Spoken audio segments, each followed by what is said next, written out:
Olá, boa noite. O Conversa com os Brasileiros hoje apresenta Conversa ao Vivo Economia. Vamos falar sobre os rumos do país com internautas e 5 convidados. Meu nome é Ana Paula Chinoca e eu vou ser a moderadora desse nosso bate-papo. Primeiro, eu gostaria de apresentar os nossos convidados. Duarte Nogueira, deputado federal e presidente do PSDB de São Paulo. Foi secretário de Habitação do governo Mário Covas e de Agricultura do governo Alckmin. Boa noite, deputado. Boa noite a todos. Obrigada pela participação aqui no nosso Hangout. Davi Zilberstein, doutor em Economia e mestre em Engenharia Mecânica, ex-diretor-geral da Agência Nacional de Petróleo e ex-secretário de Energia de São Paulo. É sócio-diretor da DZ Negócios com Energia. Boa noite, Davi, muito obrigada pela sua participação. Boa noite, Ana Paula, boa noite a todos também. Reinaldo Domingos, escritor, educador, terapeuta financeiro, colunista do portal Infomoney e presidente da Dizop Educação Financeira e da editoria Dizop. Boa noite, Reinaldo, muito obrigada. Boa noite, querida Ana Paula, boa noite a todos os nossos convidados e principalmente a quem está nos assistindo. Miriam Lundi, consultora de investimentos, previdência e planejamento financeiro, pessoal e familiar, coordenadora de MBAs em gestão em cooperativismo de crédito, professora convidada da FGV Management e consultora da FGV Projetos. Obrigada, Miriam. Boa noite. Boa noite, Ana Paula. Boa noite a todos. William Alves, economista formado pela Universidade Federal do Rio Grande do Sul, analista e sócio da XP Investimentos. Teve passagens pelo Banco Alfa, Colliver & Co. e Sólidos Corretora de Valores. Muito boa noite, William. Obrigada pela sua participação. Boa noite, William. Boa noite, Ana Paula. Boa noite aí para todos. Agora sim, o microfone funcionando. Tá joia. Bom, gente, como eu falei aqui no começo, a nossa conversa não é um debate formal com perguntas, respostas, tréplicas e réplicas, como a gente costuma ver. Mas sempre que possível, apesar de não ter regras engessadas, eu vou pedir para vocês darem respostas não muito longas para que essa nossa conversa seja descontraída e dinâmica, tá? Eu vou começar então fazendo uma primeira pergunta e depois chamando um a um para que cada um dê a sua resposta. Em seguida, a gente começa, de fato, com as perguntas dos internautas. Então, vamos lá. A gente sabe que a vida não anda fácil para ninguém, né? Os juros estão altos, as famílias estão endividadas, o dinheiro anda curto e aquela sensação de perda está no bolso e na cabeça de cada um de nós. A gente pode perceber isso no supermercado, na farmácia, no ônibus, no metrô, na fila da carne, na padaria, enfim, em todo lugar. A alta do custo de vida tem atormentado os brasileiros e que estão todos temerosos com a volta da inflação. Com essa introdução eu pergunto para vocês, vocês acham que a economia do Brasil está no rumo certo? Eu começo com você, Duarte. Qual é a sua opinião? Bom, mais uma vez, boa noite a todos. Bom, eu acredito que não está no rumo certo, porque há um sentimento, uma ansiedade, uma preocupação das famílias brasileiras em pagar as suas contas, em quitar o crediário, em pagar a mensalidade da casa, do automóvel, das suas despesas de casa. Há um receio do aumento da inflação que não tem ficado no meio da meta e está sempre batendo no teto da meta. O país cresce pouco, cresceu 0,9% ano passado, há um aumento exagerado dos gastos públicos e, ao mesmo tempo, esse efeito do atual governo em usar a despensa cheia que recebeu depois do equilíbrio econômico, da estabilidade da moeda, acabou, né? É muito fácil você ser cozinheiro com a despensa cheia. Mas todo esse processo de fazer o desenvolvimento do país, única e exclusivamente pelo aumento do consumo, ele se esgotou. E não houve aumento de produtividade, nós voltamos a ter aumento do analfabetismo, os indicadores sociais hoje estão complicados, e o país perde produtividade, existem gargalos fora da porteira das fábricas, das unidades produtivas do setor agroindustrial, e você vê com reflexos isso no comércio e uma perspectiva até de redução da oferta de empregos. Então eu acho que há um governo inchado, uma máquina pesada, o uso das nossas agências reguladoras de natureza política, sem ter a nuance de regulação, de fiscalização, de aferição das metas, de um bom planejamento e de execução daquilo que cabe ao setor público fazer, e um ambiente de investimentos ruim. Nós temos uma queda nos fluxos de capitais de investimentos no país, há uma instabilidade não só gerado por insegurança jurídica, que ocasionou, inclusive, esse efeito ruim que foi a primeira privatização do campo de Libra, sem concorrente, sem ágio, e com um modelo alterado que não trouxe benefício para o país. Então, acho que nós temos que correr. Eu tenho uma opinião muito pessimista do momento, mas muito otimista em relação ao Brasil, que é inclusive o que tem dito o nosso presidente nacional do PSDB. E eu acredito que nós seremos capazes de, enfim, mudar essa agenda, virar essa página e oferecer para o país, sem dúvida alguma, projetos estruturantes, reformas que não foram feitas, e esse período, né, do atual governo do PT, de 2003 a 2008, antes da crise de 2008, poderia ter sido feita uma série de continuidade de reformas que não foram feitas e que agora o Brasil está pagando pela estagnação de apenas uma agenda de natureza política, de se manter no poder, sem uma visão de Estado, sem uma visão de projeto para o país. E você, Davi, tem a mesma opinião? Olha, o Duarte adiantou uma série de coisas, eu faria talvez uma análise um pouco mais macro, mais abrangente.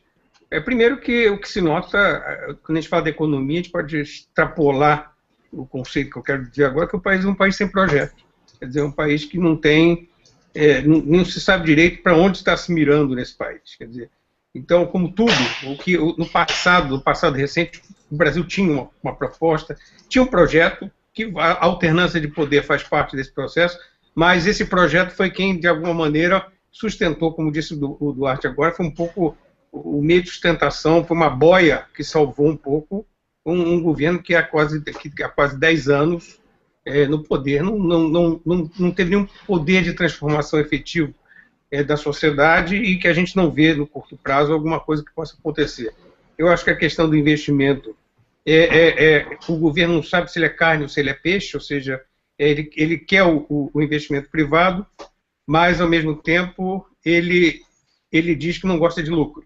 Quer dizer, é uma coisa meio envergonhada. Faz a privatização, mas é uma privatização que não diz que é privatização, é uma concessão, concessão é um aluguel. Então, você tem vergonha de fazer o que estava se fazendo até então bem feito. Demorou 10 anos para descobrir que precisa privatizar aeroportos, que precisa atrair capitais para as estradas, que precisa atrair capitais para os portos, e que não vai conseguir atrair capitais para o setor elétrico por causa do intervencionismo forte no setor elétrico, a mesma coisa como já adiantou o Duarte no setor de petróleo, ou seja, e quando se fala da inflação, pessoal, para concluir minha participação agora, a gente tem que ver uma coisa, são os preços administrados que estão puxando a inflação para baixo, mas se a gente pega os preços dos serviços, a inflação dos serviços, a gente vai ver que tem uma explosão muito além da meta, e isso vai começar a bater de uma maneira muito forte nas pessoas. Mas, essencialmente, o que eu acho é o seguinte, a economia hoje reflete um país sem projeto. E isso é muito ruim para uma sociedade. Tá certo. Reinaldo, qual a sua avaliação? Bem, eu quero aqui, primeiramente, falar que eu tenho uma visão muito no microambiente, né, econômico. Né? Eu vivo o mundo da educação financeira na base, né, nas escolas, com os professores que também precisam de muito mais esforços por parte do governo, por parte de um reconhecimento que não existe hoje, o que é muito importante hoje para o nosso país. Estamos com crianças sendo alfabetizadas financeiramente, ainda falta, temos aí um projeto no Senado, que é um projeto-lei, o número não ajuda, é 171/09, que está lá para ser aprovado desde 2009, e os senadores ainda com toda a morosidade. Então você começa a perceber que as vontades políticas são exatamente muito baixas ainda, perto daquilo, muito poucas, perto daquilo que precisamos. Temos aí as famílias totalmente, grande parte delas, se você pegar Curitiba, por exemplo, Paraná, 90% dos paranaenses estão endividados, Santa Catarina quase 90%, e aí você vai descendo, você vai vendo e subindo o Brasil, você vai ver o endividamento correr muito forte, e o que é pior, o endividamento controlado não é um problema, ter dívida não é um problema. Agora, quando você vê a família já não conseguindo pagar seus compromissos. Não ter dinheiro, às vezes, para fazer uma feira, ou até mesmo um supermercado, fica muito difícil. Então, eu acredito muito na reconstrução, principalmente nas nossas próximas gerações. Hoje, por ser um educador e terapeuta financeiro, mentor de uma metodologia de educação financeira, estamos falando isso em todas as partes do país, todos os estados, alguns estados e algumas cidades de grande porte, até de pequeno, já inserindo a educação financeira nas escolas, e muitas empresas já também tomando esse papel de responsabilidade, e também o terceiro setor, para entrar com a educação financeira, para que a gente possa ter mais condições de fazer os nossos orçamentos, porque eu sempre falo que o país somos nós, é a nossa família. Eu coloco muito isso nas minhas falas, nas minhas palestras, em aquilo dos meus livros, inclusive. Eu sou exatamente isso. Nós colocamos e formamos educadores para poder passar para os nossos povos, nossos irmãos, principalmente os brasileiros em si, que têm muita dificuldade, são analfabetos financeiros, sim, como foi um dia analfabeto digital, e nós temos uma grande chance de virar isso, né? Com a estabilidade da moeda desde 94, ainda o real é uma moeda forte, mesmo com todas as oscilações últimas, e até de 2008, nós temos aí um país realmente que saiu rapidamente, demorou para entrar na crise, saiu da crise, e eu acredito hoje num país altamente eficaz. Temos tudo para isso. Agora, é preciso que nós tenhamos a consciência política, e eu acho que isso é uma questão que eu não entro muito na esfera política macro, eu estou na microeconomia, então isso para mim é muito importante, porque eu começo a perceber que o país Brasil precisa urgente de um Ministério de Microeconomia, para ver exatamente o que está acontecendo lá, como a gente fala, no chão de fábrica, é onde acontecem as coisas. Então, é muito bacana a gente ver um debate como esse, pelo PSDB, buscando realmente posicionamento, dando abertura para nós, que somos aí consultores, o William, que é um grande consultor, a Miriam, que também trabalha muito fortemente no nível de economia, no nível de investimentos, ou seja, para nós é um privilégio e, acima de tudo, temos tudo para fazer um novo país. Clamo aí o nosso deputado Duarte, que efetivamente vem fazendo um papel maravilhoso na política, mas precisa de muitos Duartes, né? Eu sempre falo que precisamos de muitos Duartes. E assim a gente vai levando o nosso mundo. Mas, acima de tudo, a educação é a base que vai nortear os próximos 50 anos. Se a gente acertar na educação, valorizar os nossos professores, fazer com que nossas escolas públicas resgatem o seu valor quando foi lá de 1970 para trás, aí eu não tenho dúvida que nós teremos um país de primeiro mundo. Obrigada, Reinaldo. Miriam, e afinal, para você, o Brasil está ou não no rumo certo? Olha, ele está num engasgo agora, né, que a gente diz. E como planejadora financeira, a gente vive no meio das famílias, eu estou sempre junto às empresas e o endividamento muito grande das pessoas dificulta até fazer um planejamento de médio e longo prazo. Hoje, a grande preocupação das empresas é que um funcionário endividado ele não consegue render nem ter um desempenho adequado ou esperado, né, dentro da empresa. Então, vem sendo feito trabalhos, né, para que ele possa começar seus investimentos.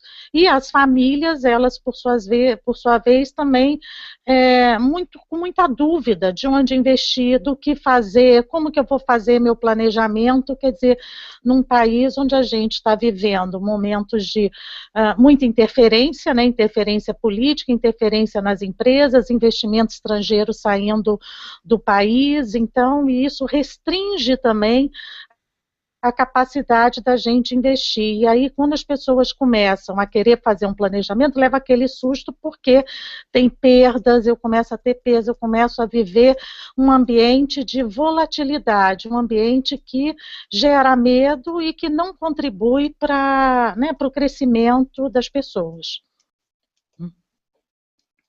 Obrigada, Miriam. E qual é a sua opinião, William? Como é que você vê isso? Bom, vamos lá, todo mundo colocou muito bem aí, e vou fazer que nem o Reinaldo, vou puxar a brasa para o meu assado, falando um pouco aí de bolsa e de mercado, né? Assim, não quero entrar muito no detalhe se o Brasil está certo ou errado, mas quem diz isso é a bolsa. Por que eu estou falando isso? A bolsa nada mais é do que um termômetro da economia, né? Se pensar bolsa de valores e o mercado cambial, eles são termômetros do que se espera para a nossa economia, né? A bolsa ela é um indicador antecedente. Então, quando a gente vê a nossa bolsa de valores, né, o índice Bovespa, especialmente, digamos assim, patinando ao longo dos últimos anos, desde a recuperação de 2008, enfim, a gente vem aí praticamente no mesmo patamar de negociação, sem que a nossa bolsa evoluísse. É bem verdade que os volumes financeiros até aumentaram, mas é um volume oriundo de um capital muito mais especulativo do que um capital de investimento. E a gente viu recentemente que a simples possibilidade do governo norte-americano elevar juros nos Estados Unidos fez com que o nosso real, que sempre foi tão forte, ou aparentemente vinha sendo muito forte nos últimos anos, passasse de um patamar de R$1,80 para R$2,40, como um piscar de olhos, assim, né? Então, especialmente quem foi viajar para o exterior teve uma surpresa ingrata no cartão de crédito. Isso mostra o tamanho da fragilidade da nossa economia e, especialmente, a percepção negativa dos investidores, daqueles que fazem, que operam o mercado, aqueles que trabalham em mercado em relação ao Brasil. Só para também ilustrar um pouco disso, que já foi bastante comentado, amplamente comentado, a Petrobras, que é uma das maiores empresas de petróleo do mundo, enfim, tem reservas de pré-sal e que vai crescer ainda mais e vai estar entre as top 5 aí do mundo em termos de produção, de exploração de petróleo. Hoje o valor de mercado da Petrobras é menor do que o valor de mercado da Ecopetrol da Colômbia. Tá? E aí, se tu me perguntar o tamanho da empresa de petróleo da Colômbia, ela é realmente muito menor em termos de produção e capacidade de geração de caixa do que a Petrobras. E por que será que em mercado ela vale mais, né? Porque aparentemente hoje Colômbia, Peru e Chile têm instituições mais arraigadas, mais confiáveis, digamos assim, do que instituições brasileiras. E instituição e credibilidade, digamos assim, de política econômica é o cerne, digamos assim, para tu conseguir atrair investidores com um perfil não especulativo, mas sim de longo prazo. Então, a percepção que a gente tem visto tanto de bolsa quanto do mercado cambial, ela não é de fato das mais positivas e nos dá um certo receio aí com relação a um futuro mais de médio e longo prazo. Maravilha, obrigada. Vou começar então agora com a rodada de perguntas que foram enviadas pelos nossos internautas. Ralph de Oliveira Silva pergunta para você, Duarte, se o melhor para a economia, na sua avaliação, é o tripé econômico, câmbio flutuante, meta de inflação e responsabilidade fiscal, que foram usados nos governos de Fernando Henrique Cardoso e que hoje é deixado de lado pelo governo de Dilma Rousseff. Olha, é o que deu certo, né? O plano estava dando certo e enquanto o governo do PT não mexeu nesse equilíbrio do tripé econômico, que é o câmbio flutuante, as metas de inflação e o superávit primário, o país ia andando mesmo com a ausência das reformas que não foram feitas em função de se evitar um desgaste político para se manter no poder. E o que hoje acontece é que as metas de inflação estão sempre no teto, nós temos uma inflação hoje beirando 6%, há uma maquiagem na execução orçamentária, o chamado efeito de não observar as contas públicas adequadamente, isso gera um ambiente de insegurança para os investidores, além da insegurança jurídica de se ficar alterando e mexendo nos contratos, e ao mesmo tempo você tem um câmbio que está sempre sujeito a uma variação que às vezes não é o câmbio que flutua. E, portanto, isso traz para o país, nessa questão, problemas que envolvem a dificuldade do Brasil crescer. O ano passado o Brasil cresceu só mais do que o Paraguai, esse ano está crescendo só mais do que a Venezuela. Há uma disputa aí, às vezes, de comparação entre os 8 anos do presidente Fernando Henrique. O Brasil cresceu 2,3% em média, mas a América Latina cresceu na média 1,8%. E agora, no cenário já com o governo do presidente Lula e da presidente Dilma, o Brasil cresceu um pouco mais, 2,6%, 2,7%, mas com a América Latina crescendo aí à beira de 5%. Então, nós estamos abaixo de um rendimento que poderia ser melhor se nós tivéssemos feito a nossa lição de casa. Hoje, por parte das ações do governo não é uma ação meritocrática, ela é a base do entendimento político, às vezes muito fisiológico, e que leva, inclusive, a problemas de corrupção, desvios e desmandos. Além disso, há a questão de impunidade, quer dizer, o sentimento de que quem comete crimes ou quem gera ilícitos não é punido e, portanto, não é tratado de maneira equânime dentro da nossa democracia. Isso enfraquece, isso traz problemas também que envolvem as nossas agências reguladoras, que eu já tinha citado, e que, enfim, não são instrumentos que estão hoje dando eficiência para as diferentes áreas do nosso país, e a gente tem aí a inflação voltando, assustando as pessoas, com aquele que é o imposto mais terrível para a população, que é a inflação que tira dos pobres, e é uma coisa que tira o poder de compra de quem menos pode. Então, hoje a gente tem os juros mais altos do planeta. Foi lembrado aí da Petrobras. Hoje a Petrobras é a empresa não financeira mais endividada do mundo, teve uma perda de patrimônio de quase 40%. Então você pega uma família que há 5, 6 anos atrás investiu R$1.000 em ações da Petrobras, ela tem 40% menos hoje, portanto amargou um enorme prejuízo por uma falta de qualidade de gestão. Então, eu acho que se nós tivéssemos esse equilíbrio do tripé econômico mantido, essa prosperidade do Plano Real nesses 19 anos não estaria sendo comprometida. Obrigada, Eduardo. Davi, Diogo Freire, de Macaé, no Rio de Janeiro, pergunta: na sua opinião, o que é preciso para que o Brasil tenha, de fato, uma economia forte? Olha, a primeira coisa é entender que o governo não pode tudo. Quer dizer, esse entendimento, aparentemente, hoje, como eu falei antes, é um entendimento que já o governo aceita, mas na prática não consegue. É uma coisa assim, eu diria que é quase um problema mais psicológico. Quer dizer, não consegue de alguma maneira, botar na prática o que já se sabe. Ou seja, alguém falou aí da questão da crise de confiança. A gente tem uma crise de confiança do investidor muito forte. Vamos dar um exemplo do setor de petróleo. Libra teve um único consórcio por diversos motivos. Um deles, o modelo. Ele leva isso, é um modelo que traz de volta o monopólio da Petrobras, que é uma coisa que se provou que não é bom. O próprio governo que está aí, durante 10 anos, fez um modelo de concessão muito bem sucedido, sempre com disputa, agora não teve nenhuma.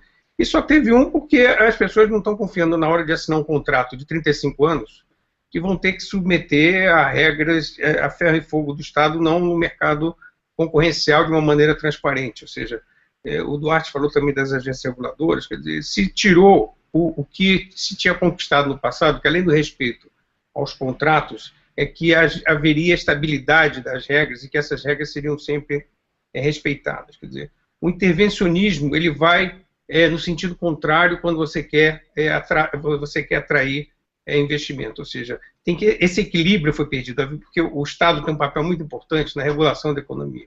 Ele estabelece regras, ele fiscaliza e ele cobra.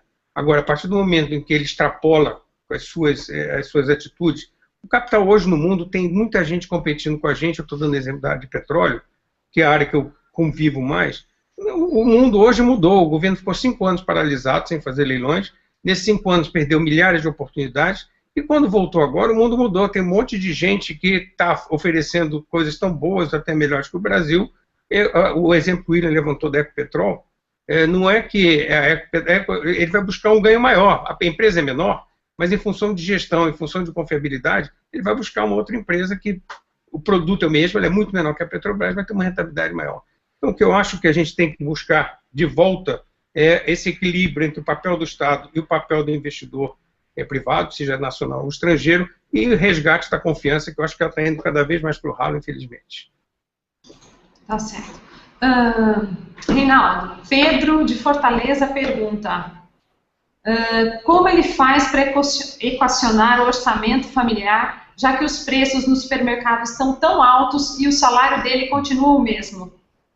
Pois é, Pedro, é assim, nós temos você e com certeza mais 100 milhões de brasileiros com o mesmo problema, ou seja, há muito tempo que a inflação real vem sendo bem superior à que vem sendo publicada, né? Ou seja, você perde aí, em média de 6 ou 5% do que você vem ganhando ao longo do tempo, ou seja, nos últimos anos você perdeu capacidade de compra, essa é a grande realidade, e com esta situação, o brasileiro, as suas famílias começam a ter grandes problemas, porque não foram educados financeiramente. Então, há uma necessidade de fazer uma grande faxina financeira em todas as famílias brasileiras, sim, fazer uma reunião, conversar exatamente, reunir os filhos, apresentar o problema, porque se o que está entrando, ou seja, a receita, o dinheiro que está entrando, o seu salário, sua prestação de serviço, seja você um profissional liberal, ou até mesmo um empreendedor, microempreendedor, não dá para fazer jus aos seus gastos, à sua qualidade de vida, é necessário se adequar ao novo padrão de vida. Então, Pedro, é assim, nós temos que dar um passo para trás, fazer assim uma reunião familiar, colocar na ponta do lápis, por isso que eu falei, é preciso fazer um diagnóstico para saber para onde está indo cada centavo de cada dinheiro nosso, porque em média, já pesquisas comprovadas, o brasileiro tem 26,5% de excesso em tudo que gasta. Olha, então é possível melhorar a vida financeira? Claro que sim. Agora, é preciso sacrifício. Não tem jogo ganho se você não entrar no campo e jogar. Então é importante que você faça esse diagnóstico, estabeleça sonhos de curto, de médio, de longo prazo. Nós paramos de sonhar. Projeto de vida, o brasileiro, a família não faz mais projeto de vida. É preciso que você volte a sonhar. As pessoas só vão tomar decisões realmente necessárias quando ela tem um motivo melhor para fazer.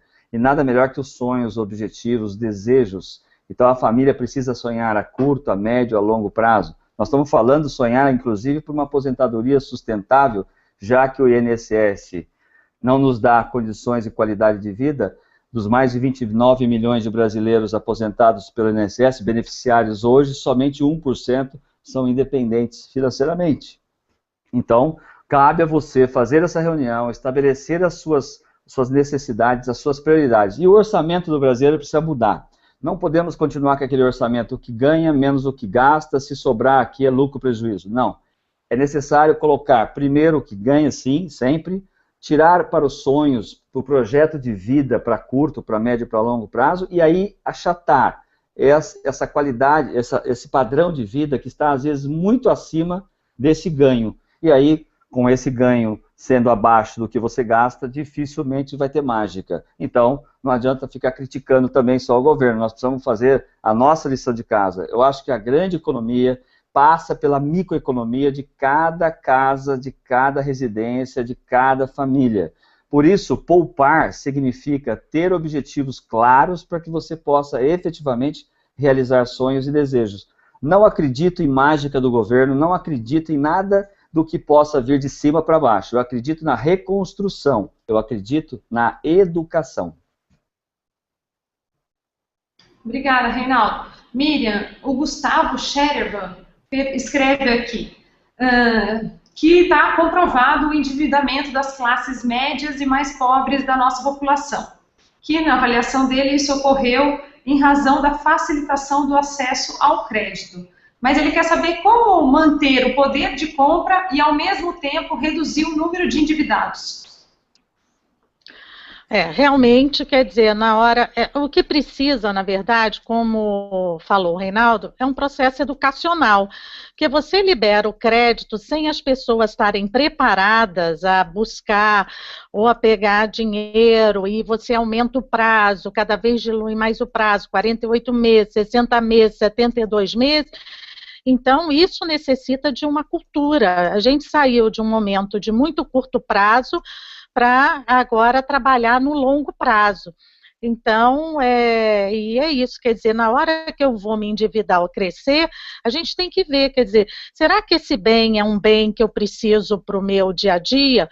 Se é para o meu dia a dia que eu vou ter consumo todo mês, eu não posso me endividar. O endividamento tem que ser feito para bens duráveis, para um apartamento, para um carro, para coisas que tenham durabilidade, né? Eu posso comprar a minha geladeira, a minha máquina de lavar, mas tem que ser coisas que sejam o que está acontecendo é que as pessoas estão se endividando, né, para fazer uma viagem hoje, aí fica 4 anos pagando uma viagem, é um consumo, e fica anos pagando uma coisa que já ocorreu e que não vai ter prazer com ela. Então, quer dizer, existe desenvolvimento sim, mas e pode haver um endividamento que seja razoável, que ele seja baseado em longo prazo, né? Então, nas necessidades de longo prazo de cada pessoa.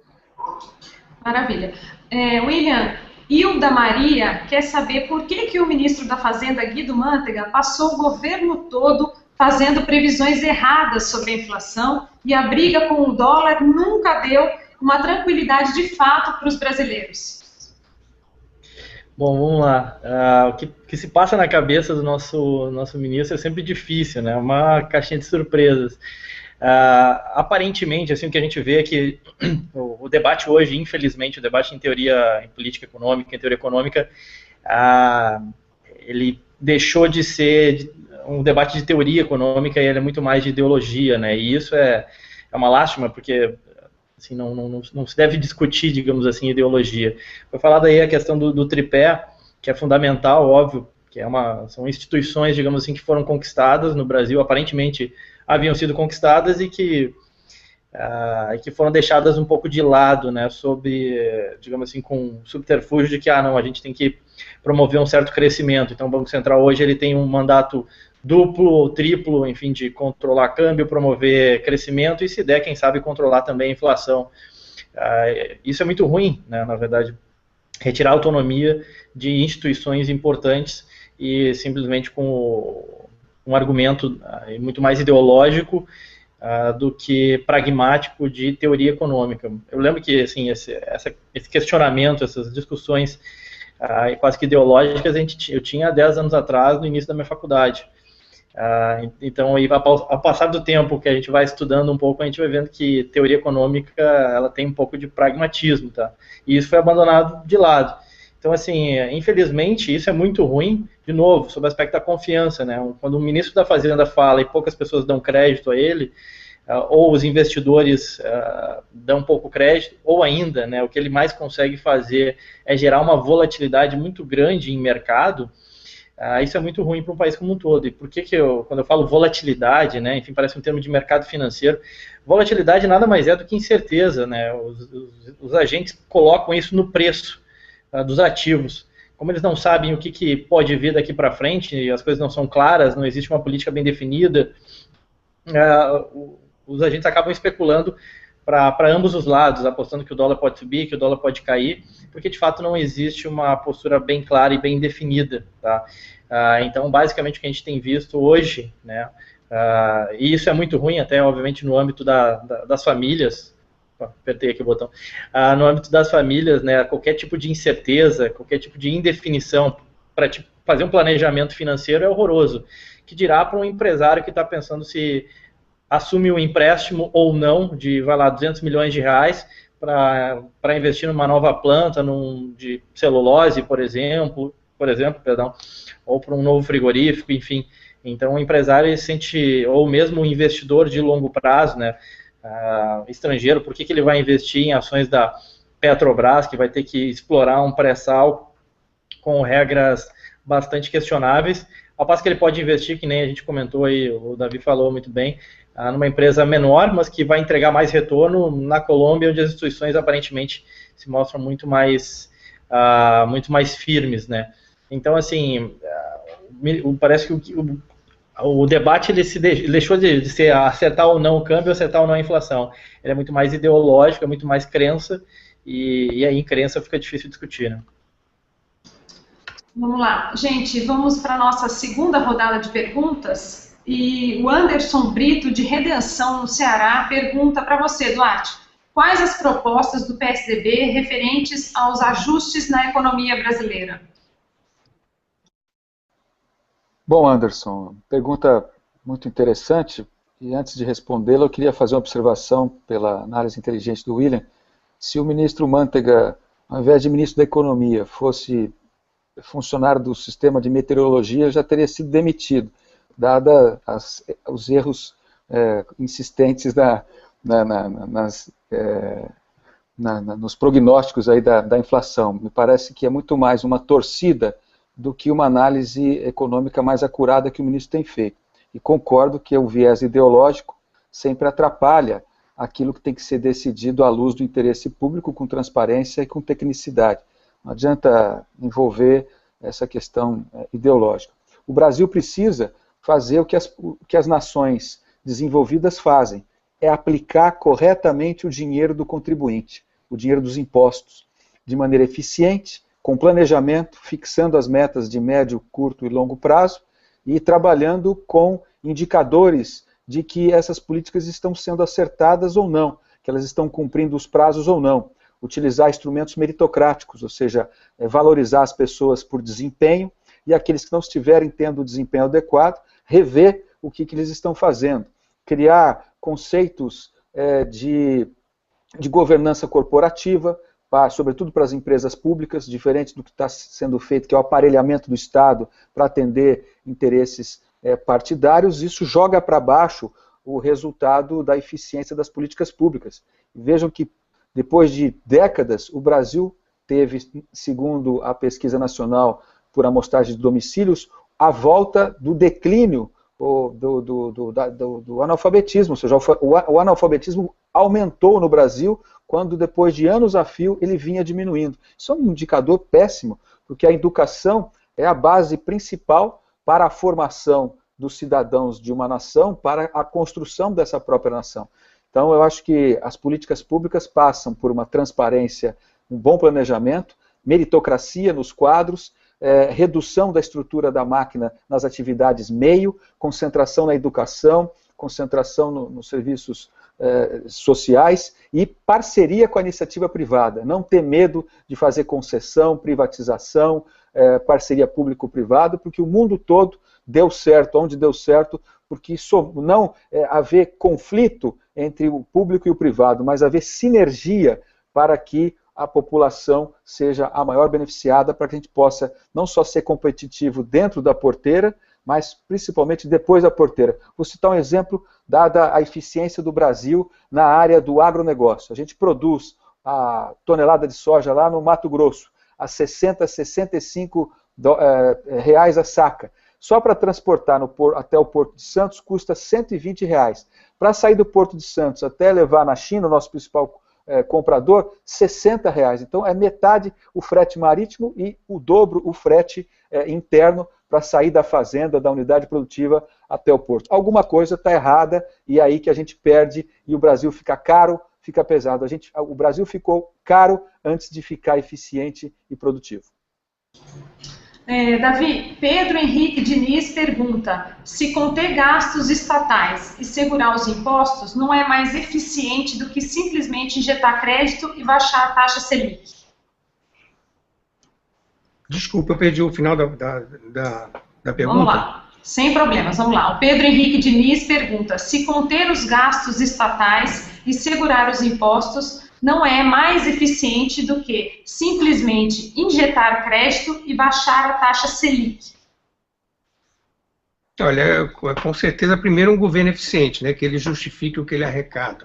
Em primeiro lugar, quer dizer, a gente tem visto a máquina inchar e a contrapartida de serviços não acompanha na mesma altura, muito pelo contrário. A gente vai dar um exemplo, a área de saúde.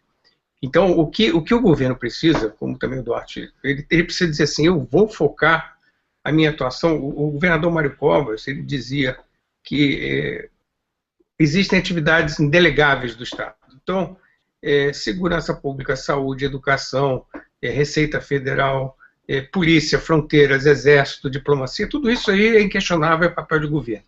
Agora, o governo não precisa fazer barragem, o governo não precisa fazer estrada, o governo não precisa esticar linha de telefone, porque a gente viu onde o governo passou, chegou um momento que o modelo esgotou e teve que se, já com o país destroçado, teve que se apelar ao setor privado. Quer dizer, então, e juntando um pouco também o que o William falou, a volatilidade ela decorre muito de uma crise de confiança.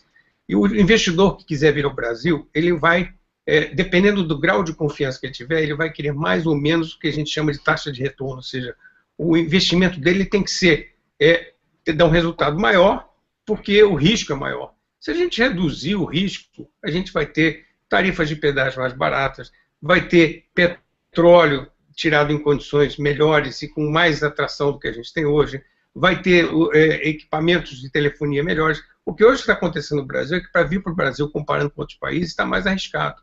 Então, o ganho do investidor ele vai só virar se tiver um ganho maior. E o governo diz, não, eu sou contra o lucro. Isso leva ele a dizer assim, bom, eu estou indo num governo que é contra que eu ganhe alguma coisa, eu vou ter que arriscar mais, isso vai custar mais caro. Quer dizer, a gente está num círculo vicioso bastante perverso, ou seja, nós temos que efetivamente, como o nosso internauta aí falou, eu acho que essa questão de aumentar impostos não faz o menor sentido hoje em dia, quando a gente, de alguma maneira, não tem uma contrapartida efetiva do governo, ou seja, uma máquina eficiente, definindo o que é papel efetivamente do Estado, e com isso, naturalmente, a economia vai deslanchar. O Brasil é um país espetacular em termos de potencial, seja no campo energético, seja no campo, em termos na bioeconomia. O Brasil tem tudo em qualquer área, quer dizer, então dar oportunidade para que o Brasil seja um celeiro de oportunidade também. Maravilha. Agora, Reinaldo, a Luciene Chiarati está precisando de uma assessoria sua aqui. Ela escreve o seguinte, ela diz que o custo de vida está muito caro, que ela acumula R$4.000 de dívida com plano de saúde, farmácia e alimentos. Que ela gostaria de uma ajuda sua para esclarecer como ela pode fazer para pagar essa dívida, mas ressalvando aqui que ela está doente e ela continua precisando desses serviços. Então, assim, ela não tem como deixar de pagar. O que ela pode fazer para tentar melhorar a situação dela? Eu só não peguei o finalzinho da sua questão, até onde ela ganha 4.000, eu peguei ok.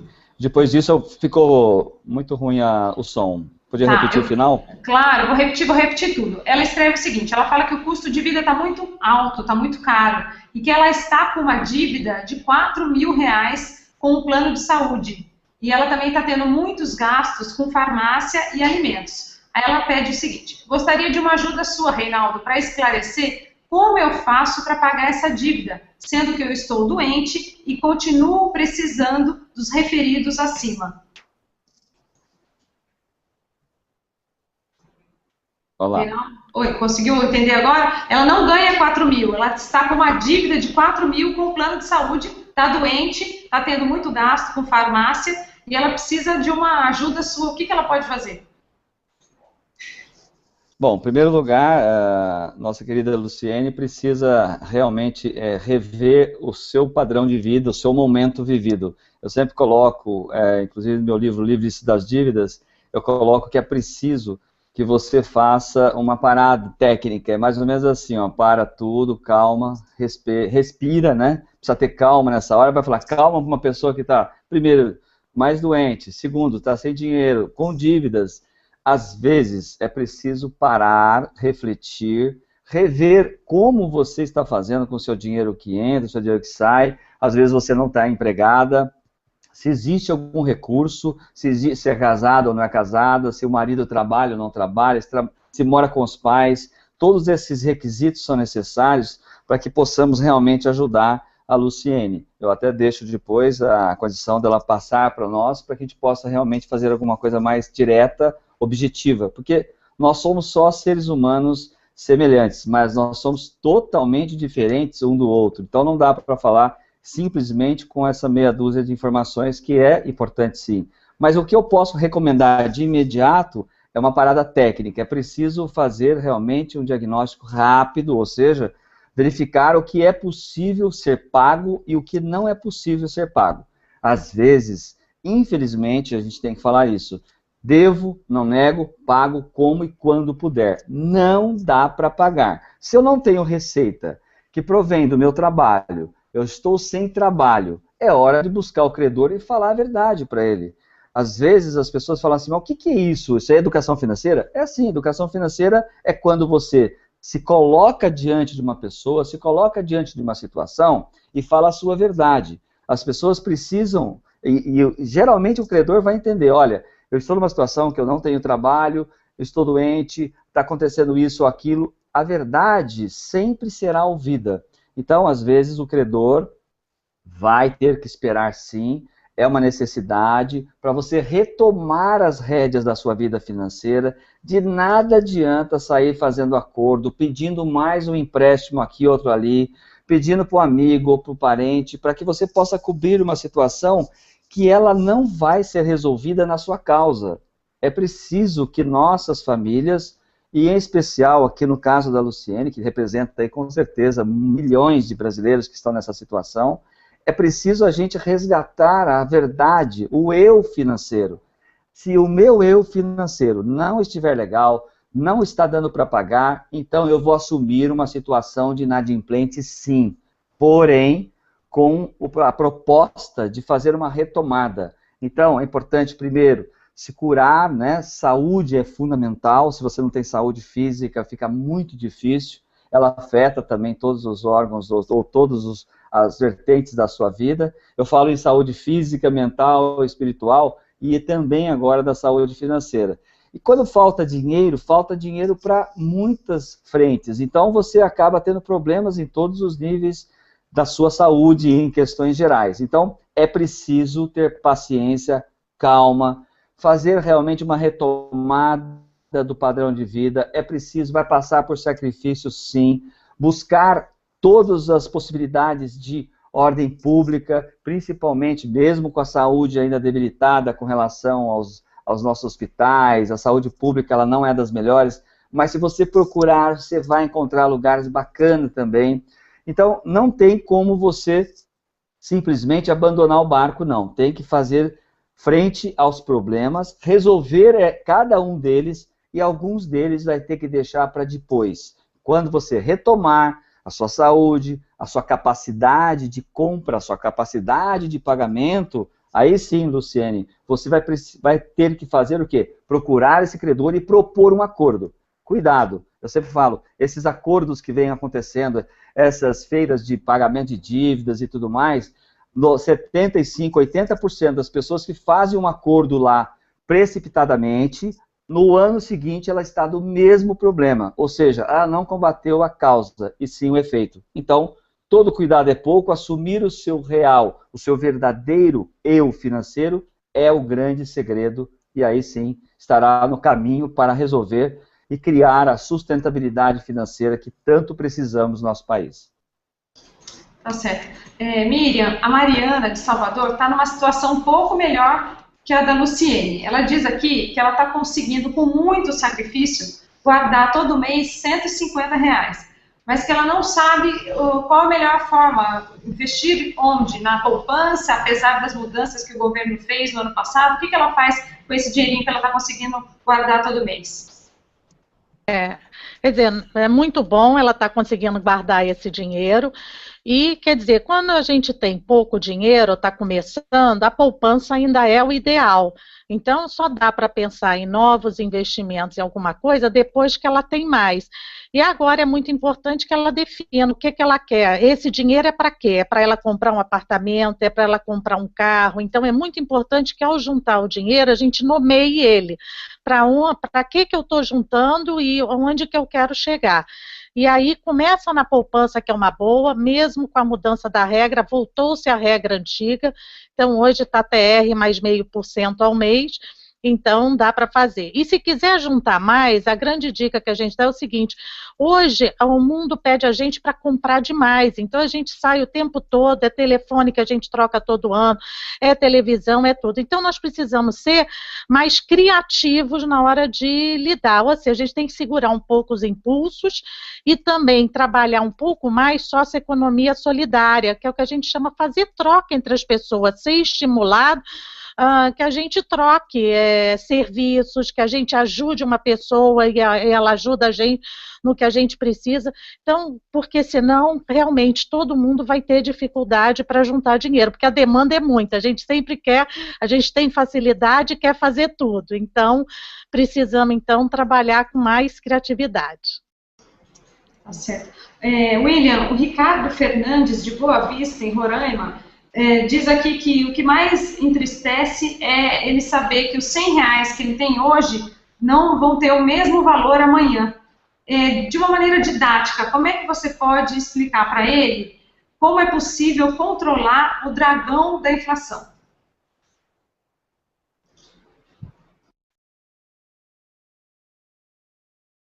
William, por favor, a gente não está te ouvindo. Agora sim. Agora sim, obrigada. É Ricardo, né, o nome dele? Isso, tá.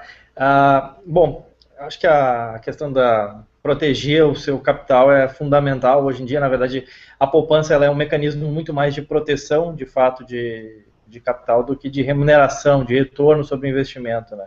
Veja que a inflação, conforme a gente comentou aqui, foi comentado, está sempre beirando o teto da meta, né? Que meta é essa? É uma meta determinada pelo Banco Central, e a inflação, considerando diversos preços controlados pelo governo, rodando aí na casa de 6, 6,5, 5, mas enfim, por volta desses patamares. E óbvio, se a gente colocar na conta a inflação de serviços, que foi comentada aqui, por exemplo, para a mulher que vai na manicure, na pedicure, ou se vai cortar o cabelo, ou mesmo a própria inflação de serviços médicos, que roda aí na casa de 10% a 15% ao ano, a gente sabe que nem mesmo a poupança vai pagar, ou seja, vai proteger o seu capital. Então, uma forma de se precaver, óbvio, é a poupança, que remunera basicamente a inflação, e a gente tem algumas outras formas em mercado financeiro. Em se tratando, eu não estou falando nem especificamente de bolsa, né? Hoje a gente tem diversas formas de financiar a iniciativa privada e com isso ter um retorno acima do que a poupança concede. Obviamente que em mercado financeiro sempre existe uma relação risco-retorno. Então, quanto mais retorno tu buscar, provavelmente mais risco tu vais correr. Mas hoje em dia é possível financiar grandes empresas que participam de grandes projetos, enfim, com uma probabilidade, uma previsibilidade grande de fluxo de caixa e tendo um retorno que paga IPCA mais 5% para uma grande empresa como, por exemplo, o CCR, que hoje tem praças de pedágio em São Paulo, enfim, tu pode financiar essa empresa comprando uma debênture dela e por aí vai. Então tem algumas formas hoje em mercado financeiro de se precaver e ter um retorno um pouco melhor e aí ganhar além da inflação. Gente, é o seguinte, tem muita pergunta ainda, o tempo está curto, então vou fazer uma proposta aqui para vocês. Vamos fazer mais uma rodada de perguntas para cada um de vocês, papo reto e jogo rápido, e depois eu chamo cada um para as considerações finais, tá bom? Vamos lá, Duarte. Renata Castro, de Porto Alegre, pergunta: como o senhor avalia a política de financiamento do BNDES? O senhor aprova essa política de só privilegiar os grandes empresários em detrimento de pequenos e médios? Qual política que se deve adotar para um banco de desenvolvimento? Olha, Renata, o papel do BNDES é um papel muito importante no país, desde que ele faça fomentar as cadeias produtivas como um todo, e não privilegiar determinadas empresas. Por exemplo, ele privilegiou a empresa do Ike Batista, que, enfim, levou a um prejuízo enorme, inclusive os seus acionistas. Concentrou numa única empresa de frigoríficos de carnes e o resto do setor não pôde ser atendido. Então, quem teve o balanço de apoio do BNDES pôde ir, e o resto da cadeia produtiva não teve o mesmo tratamento. Diferente de um exemplo que tem em São Paulo, que é o Banco do Povo, que já aportou recursos de mais de R$1 bilhão para 282 mil empreendedores, microempreendedores, com um juro de 0,5%, que é o microcrédito. Claro que numa escala bem menor do poder de fogo do BNDES. Você imagina se o BNDES pudesse ter uma eficiência e, ao mesmo tempo, uma sensibilidade social mais aguçada em termos de cadeia produtiva e não distorcendo o mercado, privilegiando alguns em detrimento de outros. Obrigada, Duarte.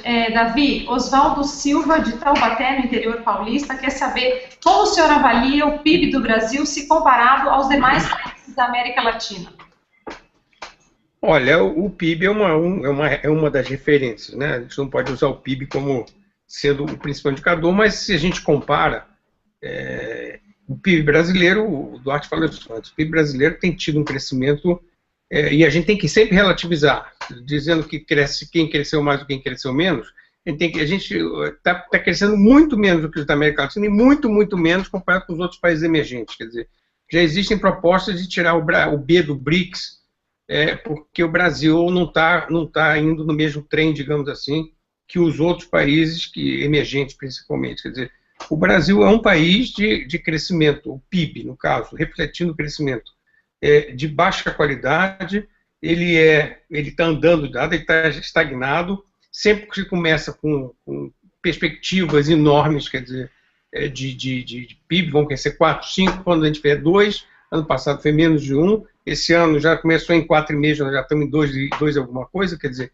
o PIB brasileiro, a gente relativizando, a gente vê que o Brasil, comparado com o resto do mundo, está ficando cada vez para o vagão mais de trás, quer dizer, isso não é bom para a sociedade brasileira, porque o mundo está cada vez mais integrado, cada vez mais globalizado, gostem ou não gostem, e essa inserção internacional que vai fazer o Brasil crescer. E existe também essa questão ideológica de com quem que nós vamos fazer inserção internacional.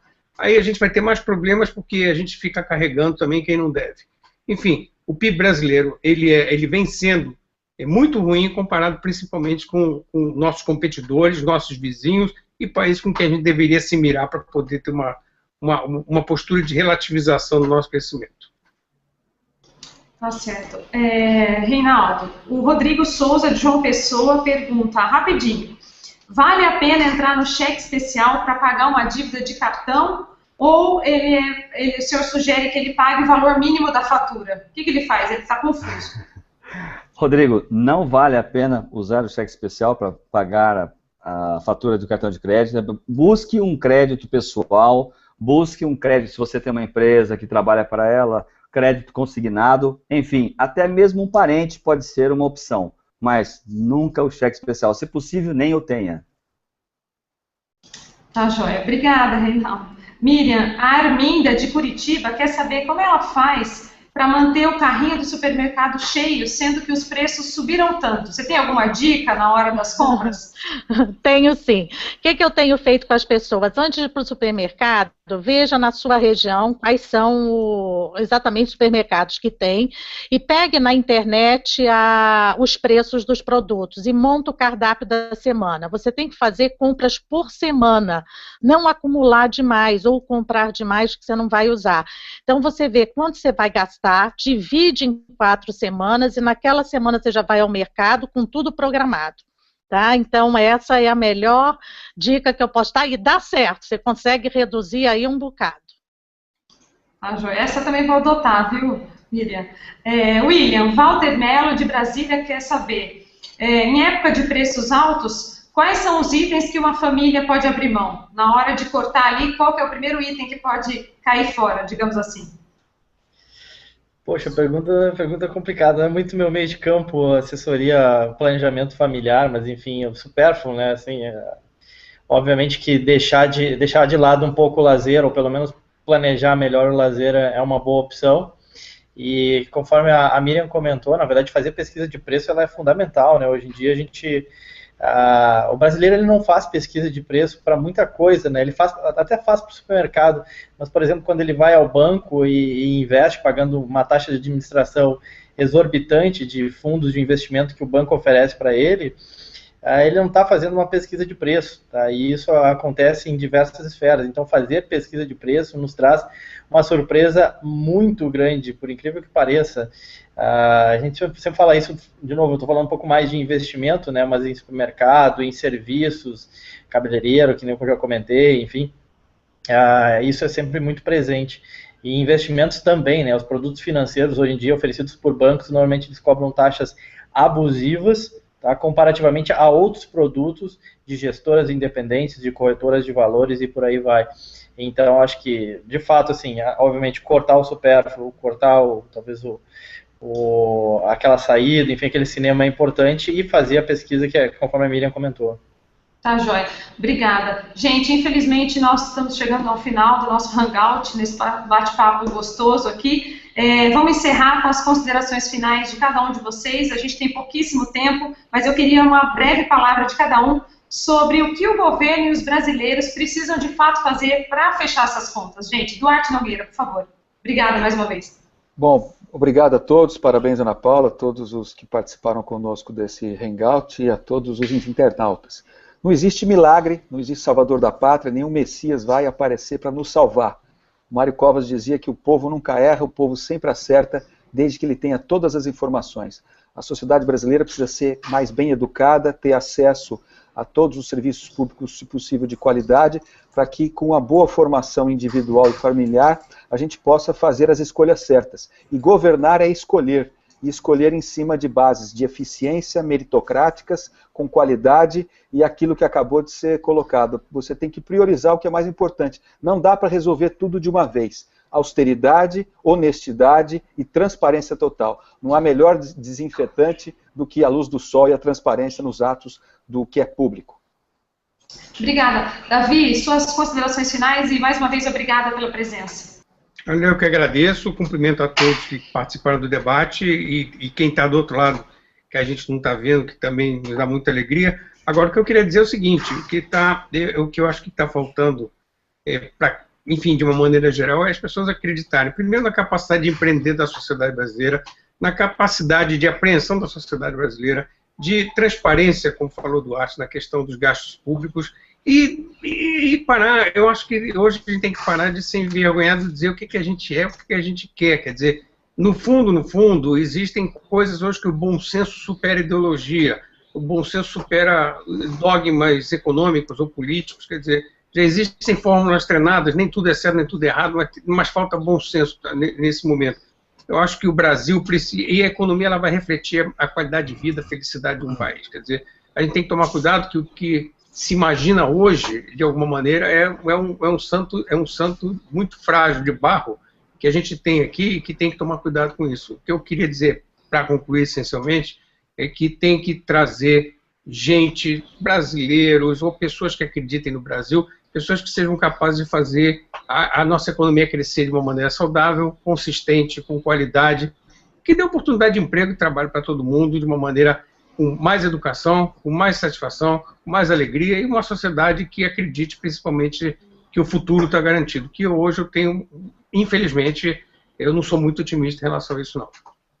Obrigada, Davi. Reinaldo, muito obrigada pela participação. Com você. Obrigado, Ana Paula. Um abraço ao Davi, Duarte, a Miriam, William. É um prazer falar com vocês hoje. E, acima de tudo, os nossos internautas que estão nos assistindo. Eu quero só desejar uma ótima semana e, acima de tudo, falar que educação financeira é comportamentos, é hábitos, são costumes. E eu acredito, sim, na reeducação financeira por parte das nossas empresas, levando os seus colaboradores, como acredito muito mais ainda nas escolas do ensino básico, desde o infantil até o ensino médio, reeducando nossas crianças e, acima de tudo, colocando as professoras para ser a grande protagonista dessa história, ou seja, a educação financeira no Brasil. Um abraço a todos. Obrigada, Reinaldo. Obrigada, Miriam. Com você, suas considerações finais, por gentileza. Tá, obrigada aí a todos, obrigada aí aos nossos internautas, e o recado que eu deixo, gente, é criatividade. A gente vai ter que ser mais criativo, economizar mais e trabalhar mais entre os amigos, entre o círculo que a gente vê, em comunidade, para poder reduzir e pensar sempre no futuro, porque o futuro a gente não vai ter mais Estado cuidando da gente, então a gente é que vai ter que ter esse cuidado especial. Então vamos começar a pensar aí no futuro e se planejar. Obrigada. Obrigada, Miriam. Suas considerações finais e obrigada pela presença, William. Bom, eu que agradeço aí a presença de todos, esse debate foi, enfim, muito bom, essa conversa foi muito boa.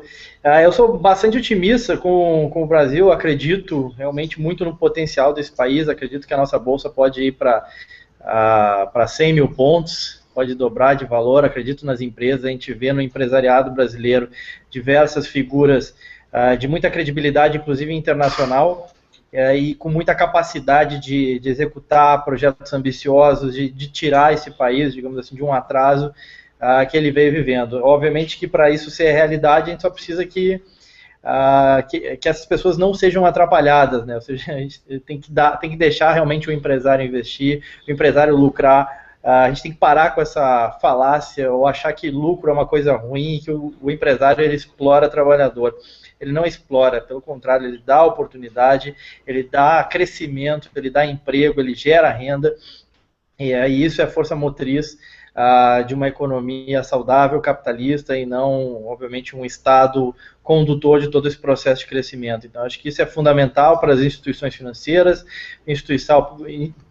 fundamental, perdão, para o país, e é isso que a gente precisa um pouco. E no campo micro, com certeza, tem que fazer conta, tem que ter a criatividade aí que a Miriam falou, mas também tem que ter o pé no chão na hora de planejar o orçamento. Era isso. Tá, joia. Gente, eu queria agradecer mais uma vez a todos os internautas que mandaram perguntas, ao Duarte, ao Davi, Reinaldo, Miriam e William, muito obrigada, a conversa foi ótima, dizem que quando a conversa tá boa, o tempo passa e a gente nem vê. Foi o que aconteceu agora, eu espero vocês numa próxima oportunidade. Muito obrigada e uma boa noite a todos. Um abraço. Valeu.